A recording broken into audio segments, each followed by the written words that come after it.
Hi hello welcome to my channel friends. ಎಲ್ಲರೂ ಹೇಗಿದ್ದೀರಾ? ಎಲ್ಲರೂ ಚೆನ್ನಾಗಿದ್ದೀರಾ ಅಂದ್ಕೊಳ್ತಾ ಇವತ್ತಿನ ವ್ಲಾಗ್ನು ಕೂಡ ಸ್ಟಾರ್ಟ್ ಮಾಡ್ತಾ ಇದ್ದೀನಿ. ಈ ವ್ಲಾಗ್ ಏನಾದರೂ ನಿಮಗೆ ಇಷ್ಟ ಆಯಿತು ಅಂದರೆ ಪ್ಲೀಸ್ ಒಂದು ಲೈಕ್ ಮಾಡಿ. ಯಾರಾದರೂ ಫಸ್ಟ್ ಟೈಮ್ ನೋಡ್ತಿದ್ರೆ ಸಬ್ಸ್ಕ್ರೈಬ್ ಮಾಡಿಕೊಂಡು ವಿಡಿಯೋನ ಕೊನೆ ತನಕ ನೋಡಿ. ನಾನಿವತ್ತು ಆಫ್ಟರ್ನೂನು ಮತ್ತು ಈವ್ನಿಂಗ್ ಟೈಮು ನೈಟ್ ರುಟೀನು ನಾವು ಈ ರೀತಿ ಕೆಲಸನ ಮಾಡ್ಕೊಂಡು ಹೋದರೆ ತುಂಬ ಚೆನ್ನಾಗಿ ಎಲ್ಲನೂ ಬ್ಯಾಲೆನ್ಸ್ ಮಾಡ್ಬೋದು. ಮಧ್ಯಾಹ್ನ ಟೈಮ್ ಮಲ್ಕೊಂಡು ಟೈಮ್ ವೇಸ್ಟ್ ಮಾಡೋದಾಗಿರ್ಬೋದು, ಮೊಬೈಲ್ ನೋಡ್ಕೊಂಡು ಟೈಮ್ ವೇಸ್ಟ್ ಮಾಡೋದಾಗಿರ್ಬೋದು, ಬೇರೆಯವ್ರ ಜೊತೆ ಮಾತಾಡ್ಕೊಂಡು ಟೈಮ್ ವೇಸ್ಟ್ ಮಾಡೋದಾಗಿರ್ಬೋದು, ಫೋನಲ್ಲಿ ಮಾತಾಡಿ ತುಂಬ ಟೈಮ್ ವೇಸ್ಟ್ ಮಾಡಿಕೊಂಡು ಅನ್ನೆಸೆಸರಿಯಾಗೆಲ್ಲ ಮಾತಾಡ್ತಿರ್ತಾರೆ ಅಲ್ವಾ. ಅದೆಲ್ಲನೂ ಬಿಟ್ಟು ನಾವು ಈ ರೀತಿ ಒಂದು ಕರೆಕ್ಟಾಗಿ ಕೆಲಸನ ಮಾಡಿಕೊಂಡು ಲಿಸ್ಟ್ನ ಮಾಡಿಕೊಂಡು ಪ್ಲ್ಯಾನಿಂಗ್ನ ಮಾಡಿಕೊಂಡ್ರೆ ಪ್ರತಿದಿನ ನಮ್ಮ ಬಂದು ಪ್ರೊಡಕ್ಟಿವ್ ಆಗೇ ಇರುತ್ತೆ. ಯಾವುದೇ ರೀತಿ ಟೈಮ್ ವೇಸ್ಟ್ ಮಾಡ್ದು ಅನ್ನೋ ಗಿಲ್ಟ್ ಫೀಲ್ ಅನ್ನೋದಿರೋದಿಲ್ಲ. ತುಂಬ ಚೆನ್ನಾಗಿ ಕೆಲಸನ ಬ್ಯಾಲೆನ್ಸ್ ಮಾಡ್ಬೋದು. ಈ ರೀತಿ ಕೆಲಸ ಎಲ್ಲ ಮಾಡಿದಾಗ ಮಧ್ಯಾಹ್ನ ಟೈಮ್ ಎಲ್ಲ ಮಲ್ಕೊಂಡು ಟೈಮ್ನ ವೇಸ್ಟ್ ಮಾಡ್ತಿರ್ತಾರೆ ಅಲ್ವಾ. ಮಧ್ಯಾಹ್ನ ಟೈಮ್ ಮಲ್ಕೊಬಿಟ್ರೆ ನಮಗೆ ರಾತ್ರಿ ಟೈಮ್ ನಿದ್ದೆ ಬರೋದಿಲ್ಲ. ರಾತ್ರಿ ನಿದ್ದೆ ಬರೋದಿಲ್ಲ ಅಂತ ಒಂದು 12 ಗಂಟೆವರೆಗೂ ಫೋನ್ ನೋಡ್ತಿರ್ತೀವಿ. ಆಮೇಲೆ ಮಲ್ಕೊಳ್ಳೋದಕ್ಕೆ ಹೋಗ್ತೀವಿ. ಬೆಳಗ್ಗೆ ಟೈಮ್ ಒಂದು 4 o'clock ಎದ್ದೇಳೋದಕ್ಕಾಗೋದಿಲ್ಲ. ಇಡೀ ದಿನ ರುಟೀನೇ ಚೇಂಜ್ ಆಗಿಬಿಡುತ್ತೆ. ಆದಷ್ಟು ಮಧ್ಯಾಹ್ನ ಟೈಮು ಮತ್ತು ಸಂಜೆ ಟೈಮು, ರಾತ್ರಿ ಟೈಮು ಈ ರೀತಿ ಕೆಲಸನ ಮಾಡ್ಕೊಂಡು ಹೋದರೆ ತುಂಬಾ ಯೂಸ್ ಆಗುತ್ತೆ ಅಂತಲೇ ಹೇಳ್ಬೋದು. ನಾವು ಬೆಳಗ್ಗೆ ಟೈಮ್ ಏನು ಅಂತಂದರೆ ಮಕ್ಕಳಿಗೆ ಲಂಚ್ ಬಾಕ್ಸು, ಹಸ್ಬೆಂಡ್ ಕಳಿಸೋದಾಗಿರ್ಬೋದು, ಈ ರೀತಿ ಬೇಗ ಇಂಪಾರ್ಟೆಂಟ್ ಆಗಿರುವಂಥ ಕೆಲಸನ ಮಾತ್ರ ಮಾಡ್ಕೋತೀವಲ್ವಾ. ಆಫ್ಟರ್ನೂನ್ ಟೈಮ್ ಏನು ಮಾಡಬೇಕು, ನಮ್ಮ ಮಧ್ಯಾಹ್ನ ಟೈಮು ಅಂತ ಅಂದಾಗ ತುಂಬ ಡೀಪ್ ಕ್ಲೀನಿಂಗ್ ಕೆಲಸಗಳು, ಏನಾದರೂ ಫ್ರಿಡ್ಜ್ ಕ್ಲೀನಿಂಗ್ ಇರುತ್ತೆ, ಮಕ್ಕಳೆಲ್ಲ ಸ್ಕೂಲ್ಗೆ ಹೋಗಿರ್ತಾರೆ ಅಂತ ಅಂದಾಗ ಯಾರೂ ಇರೋದಿಲ್ಲ, ಡಿಸ್ಟರ್ಬೆನ್ಸು ಕೂಡ ಇರೋದಿಲ್ಲ. ಡೀಪಾಗಿ ನಿಧಾನವಾಗಿ ಮಾಡುವಂಥ ಕೆಲಸಗಳಾಗಿರ್ಬೋದು, ಇವೆಲ್ಲ ನಾವು ಮಧ್ಯಾಹ್ನ ಟೈಮ್ ಮಾಡ್ಕೋಬೇಕು.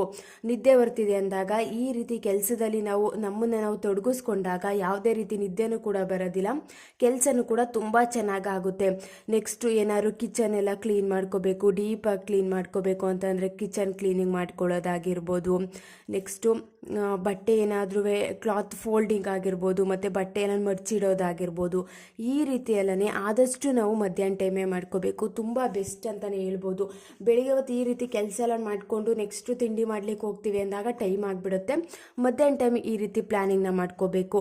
ನೆಕ್ಸ್ಟು ಮಕ್ಕಳು ಸ್ಕೂಲ್ ಡ್ರೆಸ್ ಏನಾದರೂ ವಾಶ್ ಮಾಡೋದಿದ್ರೆ ಅದೆಲ್ಲನೂ ವಾಶ್ ಮಾಡ್ಕೊಳ್ಳೋದಾಗಿರ್ಬೋದು, ಐರನ್ ಮಾಡೋದಾಗಿರ್ಬೋದು, ಈ ರೀತಿಯೆಲ್ಲ ಆದಷ್ಟು ಮಧ್ಯಾಹ್ನ ಟೈಮ್ ಮಾಡಿಕೊಂಡ್ರೆ ತುಂಬಾ ಬೆಸ್ಟು. ನೆಕ್ಸ್ಟ್ ಏನು ಅಂತ ಅಂದರೆ ಟಿ ವಿ ಟೈಮ್ ಅಂತ. ಇವಾಗ ಟಿ ವಿ ನೋಡ್ದೇ ಅಂತೂ ಇರೋದಕ್ಕಾಗೋದಿಲ್ಲ ಅಲ್ವಾ. ಮನೇಲಿ ಇರ್ತೀವಿ ಅಂತ ಅಂದಾಗ ಸ್ವಲ್ಪ ಹೊತ್ತು ಬೇಜಾರಾಗ್ತಿದೆ ಅಂದಾಗ ಟಿ ವಿ ನೋಡಲೇಬೇಕು. ಟಿ ವಿ ನೋಡಿದ್ರು ಕೂಡ ಆದಷ್ಟು ಮಧ್ಯಾಹ್ನ ಟೈಮೇ ನೋಡ್ಕೋಬೇಕು. ಟಿ ವಿ ಆಗಿರ್ಬೋದು, ಮೊಬೈಲ್ ಆಗಿರ್ಬೋದು. ಮಕ್ಕಳು ಬರೋಕ್ಕಿಂತ ಮುಂಚೆನೇ ನಾವು ಈ ರೀತಿ ನೋಡಿಕೊಂಡ್ರೆ ಮಕ್ಕಳು ಬಂದಾದಮೇಲೆ ಅವರು ಕೂಡ ನಾವಿವಾಗ ಮಕ್ಕಳಿದ್ದಾಗ ನೋಡ್ತಿದ್ದೀವಿ ಅಂತ ಅಂದ್ಕೊಂಡ್ರೆ ಟಿ ವಿ ನೋಡಬೇಡ ಅಂದರೆ ನೀನು ಮಾತ್ರ ನೋಡ್ತಿದ್ದೀಯ ಅಂತ ನಮಗೆ ಕ್ವಶನ್ ಮಾಡೋದಾಗಿರ್ಬೋದು, ಈ ರೀತಿ ಎಲ್ಲ ಮಾಡ್ತಿರ್ತಾರೆ ಅಲ್ವಾ. ಆದಷ್ಟು ನಾವು ಮಧ್ಯಾಹ್ನ ಟೈಮ್ ಮೊಬೈಲ್ ನೋಡೋದಾಗಿರ್ಬೋದು, ಟಿ ವಿ ನೋಡೋದಾಗಿರ್ಬೋದು, ನಮ್ದು ಏನಾದರೂ ಕೆಲಸಗಳಿದ್ರೆ ಅದನ್ನು ಮುಗಿಸ್ಕೊಳ್ಳೋದಾಗಿರ್ಬೋದು, ಇವೆಲ್ಲ ನಾವು ಮಧ್ಯಾಹ್ನ ಟೈಮ್ ಮಾಡಿಕೊಂಡ್ರೆ ತುಂಬಾ ಬೆಸ್ಟು ಅಂತ ಹೇಳ್ಬೋದು. ನೆಕ್ಸ್ಟು ಮಧ್ಯಾಹ್ನ ಊಟನೂ ಮುಗೀತು ಅಂತ ಅಂದಾಗ ಆದಷ್ಟು ಒಂದು 4 ಗಂಟೆ ಅಷ್ಟರಲ್ಲೆಲ್ಲ 4 o'clock ಅಷ್ಟರಲ್ಲೆಲ್ಲ ಕಂಪ್ಲೀಟ್ ದಿಸ್ ವರ್ಕ್, ಮನೆ ಕೆಲಸ ಏನಿದೆ ಎಲ್ಲನೂ ನೀಟಾಗಿ ಒಂದ್ಸಲ ಪಾತ್ರೆ ತೊಳೆಯೋದಾಗಿರ್ಬೋದು, ಮತ್ತು ಕಸ ಗುಡಿಸ್ಕೊಳ್ಳೋದಾಗಿರ್ಬೋದು, ಇದೆಲ್ಲ ನಾವು 4 ಗಂಟೆ ಅಷ್ಟರಲ್ಲಿ ಮುಗಿಸ್ಕೋಬೇಕು. ನೆಕ್ಸ್ಟು ಒಂದು 4 ಗಂಟೆಗೆಲ್ಲ ಮಕ್ಕಳು ಬರ್ತಾರೆ ಅಂತ ಅಂದಾಗ ಮಕ್ಕಳು ಬರೋ ಅಷ್ಟರಲ್ಲಿ ನಮ್ದು ಏನು ಮನೆ ಕೆಲಸ ಇದೆ ಎಲ್ಲನೂ ಆದಷ್ಟು ಮುಗಿಸ್ಕೊಂಡ್ರೆ ಬೆಸ್ಟ್ ಅಂತಲೇ ಹೇಳ್ಬೋದು. ನಾನೇನು ಅಂತಂದರೆ ನನ್ನ ಮಗಳು 3:30 ಬರೋದ್ರಿಂದ ನನ್ನ ಕೆಲಸನ ಎಲ್ಲನೂ ಮುಗಿಸ್ಕೊಂಡಿರ್ತೀನಿ. 3:30 ಬಂದಾದಮೇಲೆ ಒಂದು 4 o'clock ಅವಳು ಫ್ರೆಶ್ ಅಪ್ ಎಲ್ಲ ಆಗ್ತಾಳೆ. ಫ್ರೆಶ್ ಅಪ್ ಎಲ್ಲ ಆಗಿ ನಾನು ಎಲ್ಲೂ ಟ್ಯೂಷನ್ಗೆಲ್ಲೂ ಕಳಿಸೋದಿಲ್ಲ, ನಾನೇ ಹೇಳ್ಕೊಡೋದ್ರಿಂದ ಒಂದು 4 to 4 ಇಂದ ಒಂದು 5:30ವರೆಗೂ ನಾನೇ ಮನೇಲೇ ರೈಟಿಂಗ್ ಆಗಿರ್ಬೋದು, ರೀಡಿಂಗ್ ಆಗಿರ್ಬೋದು, ಇದಕ್ಕೆ ಅಂತ ಟೈಮ್ನ ಕೊಟ್ಕೋತೀನಿ. ಅಂದರೆ ಅಷ್ಟರಲ್ಲಿ ಎಲ್ಲ ಕೆಲಸನ ಮುಗಿಸ್ಕೊಂಡಿರಬೇಕು. ನಾವು ಈ ಮಕ್ಕಳು ಬಂದಾದಮೇಲೆ ಈ ರೀತಿ ಎಲ್ಲ ಕೆಲಸ ಮಾಡೋದಕ್ಕೆ ಹೋಗ್ತೀವಿ ಅಂತ ಅಂದಾಗ ಅವ್ರಿಗೂ ಕರೆಕ್ಟಾಗಿ ಓದಿಸೋದಕ್ಕಾಗೋದಿಲ್ಲ, ಮತ್ತು ಹೊರಗಡೆ ಎಲ್ಲೂ ಟ್ಯೂಷನ್ ಕಳಿಸೋದಿಲ್ಲ, ಮನೇಲೇ ಹೇಳ್ಕೊಡ್ಬೇಕು ಅಂತ ಅಂದಾಗ ಆದಷ್ಟು ಅವ್ರು ಬರುವಷ್ಟರಲ್ಲಿ ಒಂದು 4 o'clock ಅಷ್ಟರಲ್ಲಿ ನಾವೆಲ್ಲ ಕೆಲಸನ ಮುಗಿಸ್ಕೊಂಡ್ರೆ ನೆಕ್ಸ್ಟ್ ಮಕ್ಕಳು ಬಂದಾದಮೇಲೆ ಮಕ್ಕಳ ಜೊತೆ ಸ್ವಲ್ಪ ಟೈಮ್ನ ಸ್ಪೆಂಡ್ ಮಾಡೋದಾಗಿರ್ಬೋದು, ಮಕ್ಕಳಿಗೆ ಹೇಳ್ಕೊಡೋದಾಗಿರ್ಬೋದು, ಸ್ಕೂಲಲ್ಲಿ ಏನೇನು ಮಾಡಿದ್ದಾರೆ ಅದೆಲ್ಲ ಒಂದ್ಸಲಿ ತೆಗೆದು ನೋಡೋದಾಗಿರ್ಬೋದು, ಈ ರೀತಿ ಎಲ್ಲ ನಾವು ಒಂದು 5:30 ಅಷ್ಟರಲ್ಲಿ ಅವ್ರಿಗೆ ಟೈಮಿಂಗ್ಸು ಬಂದ ತಕ್ಷಣ ನೀನು ಈ ಕೆಲಸ ಮಾಡಬೇಕು ಅಂತ. ಮಕ್ಕಳಿಗೂ ಸ್ವಲ್ಪ ನಾವು ಕಷ್ಟ ಆಗುತ್ತೆ, ಸ್ವಲ್ಪ ದಿನ ಕಷ್ಟ ಆಗುತ್ತೆ ಅವ್ರಿಗೂ. ಆಮೇಲೆ ಹೋಗ್ತಾ ಹೋಗ್ತಾ ಹೋಗ್ತಾ ಅದೇ ಒಂದು ರೀತಿ ರುಟೀನ್ ಥರ ಚೇಂಜ್ ಆಗಿಬಿಡುತ್ತೆ. ಈ ರೀತಿ ಹೇಳ್ಕೊಡ್ಬೇಕು ಮಕ್ಕಳಿಗೂ ಕೂಡ. ಬಂದ ತಕ್ಷಣ ಮುಖ ತೊಳ್ಕೊಳ್ಳೋದಾಗಿರ್ಬೋದು, ನೀಟಾಗಿ ಸ್ವಲ್ಪ ಹೊತ್ತು ಊಟ ಮಾಡಿಬಿಟ್ಟು ಕೂತ್ಕೊಳ್ಳೋದಾಗಿರ್ಬೋದು. ಒಂದು 4:30ವರೆಗೂ ಟೈಮ್ ಇರುತ್ತೆ. 4:30 ಇಂದ ಒಂದು 6 o'clock ವರೆಗೂ ಮಕ್ಕಳಿಗೆ ಸ್ವಲ್ಪ ಹೇಳ್ಕೊಟ್ರೆ ತುಂಬಾ ಬೆಸ್ಟು. ಇವಾಗ ಎಲ್ಲೇ ಸ್ಕೂಲ್ ಕಳಿಸಿದ್ರು ಕೂಡ ಟ್ಯೂಷನ್ ಕಳಿಸಿದ್ರು ಕೂಡ ನಾವು ಮನೇಲಿ ಒಂದ್ಸಲ ಹೇಳ್ಕೊಡ್ತೀವಿ ನೋಡಿ, ಆವಾಗಲೇ ತುಂಬ ಚೆನ್ನಾಗಿ ಅರ್ಥ ಮಾಡ್ಕೊಳ್ಳೋದಾಗಿರ್ಬೋದು. ಅವರು ಹೇಗೆ ಅರ್ಥ ಮಾಡ್ಕೋತಾರೆ ಅನ್ನೋದು ನಮ್ಗೆ ತುಂಬ ಚೆನ್ನಾಗಿ ಗೊತ್ತಿರುತ್ತೆ ಅಲ್ವಾ. ಅಮ್ಮಂದಿರಿಗಂತೂ ತುಂಬ ಚೆನ್ನಾಗಿ ಗೊತ್ತಿರುತ್ತೆ. ಆದಷ್ಟು ಮಕ್ಕಳಿಗೆ ಸ್ವಲ್ಪ ಹೊತ್ತು ಹೇಳ್ಕೊಡೋದು ತುಂಬಾ ಬೆಸ್ಟ್ ಅಂತ ನನಗನ್ಸುತ್ತೆ. ನೆಕ್ಸ್ಟ್ ಏನು ಅಂತಂದರೆ ಒಂದು 5:30ಗೆಲ್ಲ ಅವ್ರದ್ದು ಮುಗೀತು ಅಂತ ಅಂದಾಗ ನೆಕ್ಸ್ಟು ನಾವು ಸಂಜೆ ಆಗ್ತಿದೆ ಅಂತ ಅಂದಾಗ ನೀಟಾಗಿ ಹೊರಗಡೆ ಎಲ್ಲ ಕಸ ಗುಡಿಸೋದಾಗಿರ್ಬೋದು, ಔಟ್ ಸೈಡ್ ಕ್ಲೀನಿಂಗ್ ಮಾಡಿಕೊಂಡು ಒಂದ್ಸಲ ಎಲ್ಲನೂ ಒರೆಸ್ಕೊಂಡು ಒಂದು ರಂಗೋಲಿ ಹಾಕೋದಾಗಿರ್ಬೋದು. ಸಂಜೆ ಟೈಮ್ ಆದಷ್ಟು ಬಾಗಿಲಿಗೆ ರಂಗೋಲಿ, ಬೆಳಿಗ್ಗೆ ಮತ್ತು ಸಂಜೆ ಟೈಮು ಬಾಗಿಲಿಗೆ ರಂಗೋಲಿ ಹಾಕೊಳ್ಳೋದು ತುಂಬಾ ಒಳ್ಳೆಯದು. ಅದು ಒಂದು ರೀತಿ ಮುಸ್ಸಂಜೆಲಿ ನೀಟಾಗಿ ಕಸ ಎಲ್ಲ ತೊಳೆದ್ಕೊಂಡು ಬಾಗಿಲಿಗೆಲ್ಲ ನೀರು ಹಾಕ್ಬಿಟ್ಟು ರಂಗೋಲಿ ಹಾಕಿದ್ರೆ ತುಂಬ ಒಳ್ಳೆಯದು ಅಂತ ಹೇಳ್ತಾರೆ ಅಲ್ವಾ. ನೆಕ್ಸ್ಟ್ ಏನು ಅಂತ ಅಂದರೆ ನಾವು ಕೂಡ ಫ್ರೆಶ್ ಅಪ್ ಆಗಿ ಮುಖ ಎಲ್ಲ ತೊಳ್ಕೊಂಡು ನೀಟಾಗಿ ಕೂದಲೆಲ್ಲ ಬಾಚ್ಕೊಂಡು ಎಲ್ಲನೂ ರೆಡಿ ಮಾಡಿಕೊಂಡು ಪೂಜಾ ಟೈಮ್ ಅಂತ ಒಂದು 6 ಗಂಟೆಗೆ ಕರೆಕ್ಟಾಗಿ ಪೂಜೆನ ಮಾಡಿಕೊಂಡ್ರೆ ಎಷ್ಟು ಒಳ್ಳೆಯದು ಅಂತ ಅಂದರೆ ಮನೇಲೂ ಕೂಡ ಒಂದು ಪಾಸಿಟಿವ್ ವೈಬ್ ಅನ್ನೋದಿರುತ್ತೆ. ಮನಸ್ಸಿಗೆ ಏನೇ ಒಂದು ನೆಮ್ಮದಿ ಇಲ್ಲ ಅಂದರೂ ಕೂಡ ಇವಾಗ ಮನೇಲಿ ಒಂದು ನೀಟಾಗಿ ಪೂಜೆ ಮಾಡಿಕೊಂಡ್ರೆ ಎಷ್ಟು ಒಂದು ಪಾಸಿಟಿವ್ ಆಗಿರುತ್ತೆ ಅಂತ ಅಂದರೆ ಆ ಮನೆ ವಾತಾವರಣನೇ ಚೇಂಜ್ ಆಗಿಬಿಡುತ್ತೆ. ಗಂಧದ ಕಡ್ಡಿ ಸ್ಮೆಲ್ ಆಗಿರ್ಬೋದು, ನೆಗೆಟಿವಿಟಿನೂ ಕೂಡ ರಿಮೂವ್ ಆಗುತ್ತೆ. ಏನೋ ಒಂದು ರೀತಿ ಮನಸ್ಸಿಗೆ ನೆಮ್ಮದಿ ಸಿಗುತ್ತೆ. ಆದಷ್ಟು ಸಂಜೆ ಟೈಮು ದೇವರಿಗೆ ದೀಪ ಹಚ್ಚೋದು ತುಂಬಾ ಒಳ್ಳೆಯದು.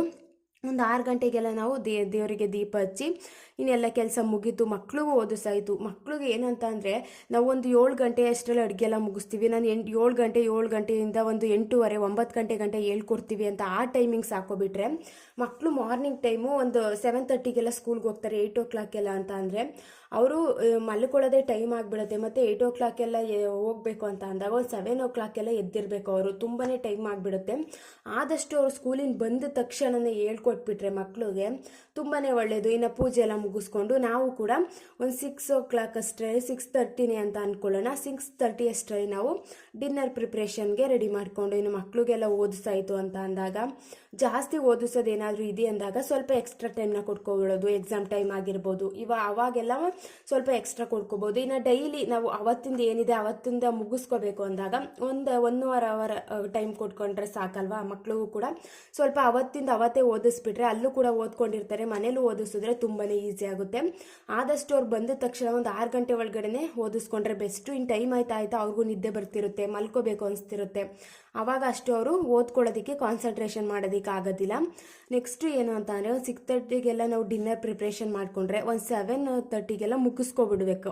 ಅಷ್ಟರಲ್ಲಿ ಎಲ್ಲ ಡಿನ್ನರ್ನು ಕೂಡ ಕಂಪ್ಲೀಟ್ ಮಾಡ್ಕೋತು ಅಂತ ಅಂದರೆ ಆದಷ್ಟು ನಾವು ಮನೆಯಲ್ಲಿ ಒಂದು 7 ಗಂಟೆ ಒಳಗಡೆ ಎಲ್ಲ ಊಟ ಮಾಡೋದು ತುಂಬಾ ಒಳ್ಳೆಯ ಅಭ್ಯಾಸ. ತುಂಬ ವೆಯ್ಟ್ ಲಾಸ್ ಮಾಡೋದಾಗಿರ್ಬೋದು. ನಾವು 7 ಗಂಟೆ ಒಳಗಡೆ ನಮ್ಮ ಡಿನ್ನರ್ನ ಮುಗಿಸ್ಕೊಂಡ್ವಿ ಅಂದರೆ ಇನ್ನು ಮಾರ್ನಿಂಗ್ ಒಂದು 8 ಗಂಟೆಗೆ ನಾವು ತಿಂಡಿ ಮಾಡ್ತೀವಿ ಅಂದಾಗ ಅಲ್ಲಿ ತನಕನೂ ಎಕ್ಸ್ಟ್ರಾ ಮಧ್ಯೆ ಏನೂ ತಿಂದಿರಲ್ಲ, ನೀರು ಮಾತ್ರ ಕುಡ್ದಿರ್ತೀವಿ, ಬೇರೆ ಏನೂ ತಿಂದಿರಲ್ಲ ಅಂದಾಗ ಆರೋಗ್ಯಕ್ಕೂ ಕೂಡ ತುಂಬಾ ಒಳ್ಳೆಯದು.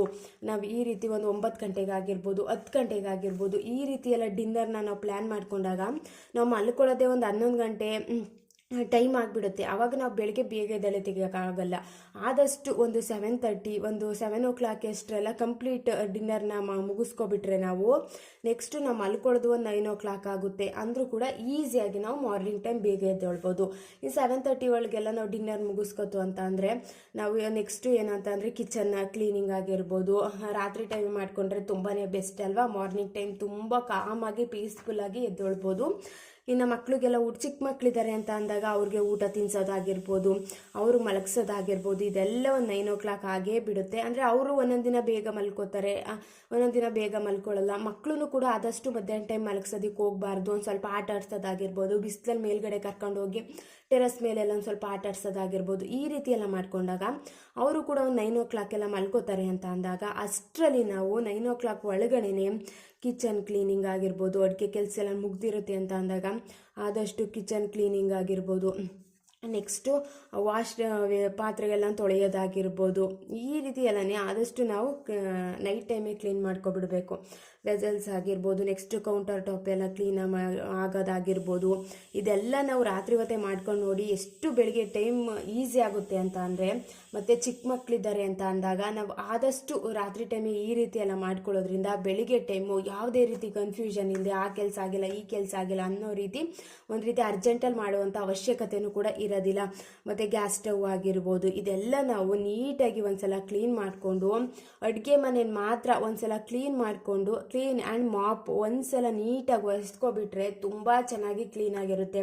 ಯಾವುದೇ ರೀತಿ ಜಿರಳೆಗಳು ಬರೋದಾಗಿರ್ಬೋದು, ನಾವು ಯಾವಾಗ ರಾತ್ರಿ ಪಾತ್ರೆ ಎಲ್ಲ ತೊಳಿದಾನೆ ಹಾಗೆ ಇಟ್ಟಿರ್ತೀವಲ್ವಾ, ಆವಾಗಲೇ ಜಿರಳೆಗಳು ಬರೋದಾಗಿರ್ಬೋದು, ನೀಟಾಗಿ ಯಾವಾಗ ಮೇಂಟೈನ್ ಮಾಡೋದಿಲ್ಲ ತುಂಬಾ ಗಲೀಜಾಗಿದ್ದಾಗಲೇ ಫಂಗಸ್ಗಳೆಲ್ಲ ಫಾರ್ಮ್ ಆಗೋದಾಗಿರ್ಬೋದು, ಈ ರೀತಿ ಎಲ್ಲ ಆಗಲಿಕ್ಕೆ ಸ್ಟಾರ್ಟ್ ಆಗಿಬಿಡುತ್ತೆ.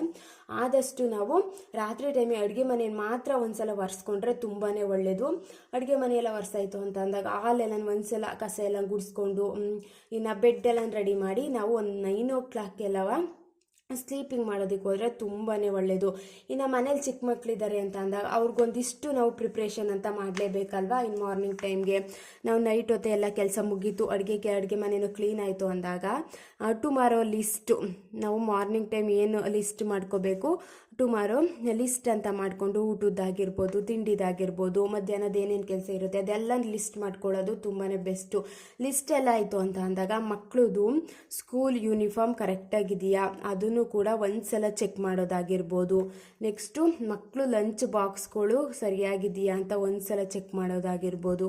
ನೆಕ್ಸ್ಟ್ ಏನು ಅಂತ ಅಂದರೆ ಶೂ ಮತ್ತು ಸಾಕ್ಸು ಇದೆಲ್ಲ ನೋಡಿ ನಾವು ರಾತ್ರಿ ಹೊತ್ತೇ ತೆಗೆದು ಇಡಲಿಲ್ಲ ಅಂತ ಅಂದರೆ ಬೆಳಿಗ್ಗೆ ಟೈಮು ಒಂದ್ಸಲ ಶೂ ಸಿಗುತ್ತೆ, ಸಾಕ್ಸೇ ಎಲ್ಲೋ ಇಟ್ಬಿಟ್ಟಿರ್ತಾರೆ, ಮತ್ತು ಕ್ಯಾಪ್ ಸಿಗುತ್ತೆ, ಬಾಕ್ಸ್ ಎಲ್ಲೋ ಸಿಗೋದಿಲ್ಲ, ವಾಟರ್ ಬಾಟಲ್ಗಳಾಗಿರ್ಬೋದು ಎಲ್ಲನೂ ನಾವು ಆದಷ್ಟು ನಾವು ರಾತ್ರಿ ಟೈಮಿಗೆ ಒಂದ್ಸಲಿ ಚೆಕ್ ಮಾಡಿ ನೋಡಬೇಕು. ಟೈ ಆಗಿರ್ಬೋದು, ಬೆಲ್ಟ್ ಆಗಿರ್ಬೋದು, ತುಂಬ ಸಿಂಪಲ್ ಅಂತ ಅನಿಸ್ಬೋದು, ಬಟ್ ಯಾವ ಒಂದು ಸಿಗಲಿಲ್ಲ ಅಂದರೂ ಕೂಡ ಮಕ್ಕಳ ಮೇಲೆ ರೇಗಾಡ್ತಿರ್ತೀವಿ. ನಾವು ಮಾಡಿರೋ ತಪ್ಪನ್ನ ಮಕ್ಕಳ ಮೇಲೆ ಆಗ್ತಿರ್ತೀವಿ. ಚಿಕ್ಕ ಮಕ್ಕಳು ಅಂದಿದ್ದಾರೆ, ಅವ್ರಿಗೆ ಪಾಪ ಮರ್ತೋಗ್ಬಿಟ್ಟಿರುತ್ತೆ.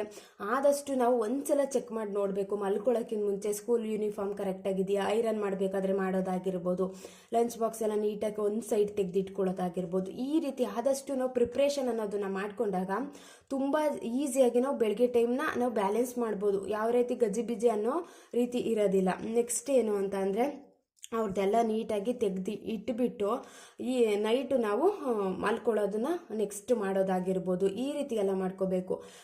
ನೆಕ್ಸ್ಟ್ ಏನು ಅಂತ ಅಂದರೆ ಒಂದ್ಸಲ ಅವ್ರದ್ದು ಸ್ಕೂಲ್ ಬ್ಯಾಗ್ನು ಕೂಡ ಚೆಕ್ ಮಾಡೋದಾಗಿರ್ಬೋದು, ಸ್ಕೂಲ್ ಬ್ಯಾಗ್ ಚೆಕ್ ಆಗಿರ್ಬೋದು, ಹೋಮ್ವರ್ಕ್ ಎಲ್ಲ ಕರೆಕ್ಟಾಗಿ ಮಾಡಿದ್ದಾರೆ ಅಂತ ಒಂದ್ಸಲ ತೆಗೆದು ನೋಡೋದಾಗಿರ್ಬೋದು, ಅವತ್ತಿನ ಡೈರಿ ಏನು ತೆಗೆದು ನೋಡೋದಾಗಿರ್ಬೋದು, ಸೈನ್ ಎಲ್ಲ ಮಾಡೋದಿರುತ್ತೆ ಅಲ್ವಾ, ಪೇರೆಂಟ್ಸ್ ಸೈನ್ ಎಲ್ಲನೇ ಅವತ್ತಿನ ಡೈರಿ ಎಲ್ಲ ತೆಗೆದು ನೋಡಿ ಒಂದ್ಸಲ ಚೆಕ್ ಮಾಡೋದಾಗಿರ್ಬೋದು. ಈ ರೀತಿ ಎಲ್ಲ ಅಮ್ಮಂದಿರ ಕೆಲಸನೇ, ಪೇರೆಂಟ್ಸ್ಗಳೇ ಮಾಡಬೇಕು. ಮಕ್ಕಳಿಗೆ ಅಷ್ಟು ಗೊತ್ತಾಗೋದಿಲ್ಲ, ಅವ್ರಿನ್ನೂ ಚಿಕ್ಕವರು ಅಂದಾಗ ಎಲ್ಲನೂ ನಾವೇ ನೋಡ್ಕೋಬೇಕು, ಮರ್ತುಬಿಟ್ಟಿರ್ತಾರೆ. ಈ ರೀತಿ ಎಲ್ಲ ನಾವು ಪ್ರಿಪ್ರೇಷನ್ ಮಾಡ್ಕೊಂಡು ನೋಡಿ ತುಂಬಾ ಈಸಿಯಾಗಿ ಮಧ್ಯಾಹ್ನ ಆಗಿರ್ಬೋದು ಮಲ್ಕೊಂಡು ಟೈಮ್ ವೇಸ್ಟ್ ಮಾಡೋ ಬದಲು ಏನೋ ಒಂದು ಅನ್ನೆಸೆಸರಿಯಾಗಿ ಮಾತಾಡಿ ಟೈಮ್ ವೇಸ್ಟ್ ಮಾಡೋದಾಗಲಿ ಅದೆಲ್ಲ ಮಾಡಿಕೊಂಡ್ರೆ ಯಾವುದು ನಮಗೆ ಯೂಸ್ ಅಂತೂ ಇರೋದಿಲ್ಲ. ಆದಷ್ಟು ಈ ರೀತಿ ನಾರೇ ಕೆಲಸನ ಪ್ಲ್ಯಾನಿಂಗ್ ಮಾಡಿಕೊಂಡ್ರೆ ತುಂಬ ಯೂಸ್ ಆಗುತ್ತೆ ಅಲ್ವಾ. ಇದು ನಮಗೆ ತುಂಬ ಸ್ಮಾರ್ಟಾಗಿ ಯೂಸ್ ಆಗುವಂಥ ಪ್ಲ್ಯಾನಿಂಗ್ಸು. ಇವತ್ತಿನ ಬ್ಲಾಗ್ ಏನಾದರೂ ನಿಮಗೆ ಇಷ್ಟ ಆಯಿತು ಅಂದರೆ ಪ್ಲೀಸ್ ಒಂದು ಲೈಕ್ ಮಾಡಿ. ಯಾರಾದರೂ ಫಸ್ಟ್ ಟೈಮ್ ನೋಡ್ತಿದ್ರೆ ಸಬ್ಸ್ಕ್ರೈಬ್ ಮಾಡಿಕೊಂಡು ವಿಡಿಯೋನ ಕೊನೆ ತನಕ ನೋಡಿ. Thank you for watching. Next ವಿಡಿಯೋದಲ್ಲಿ ಸಿಗ್ತೀನಿ.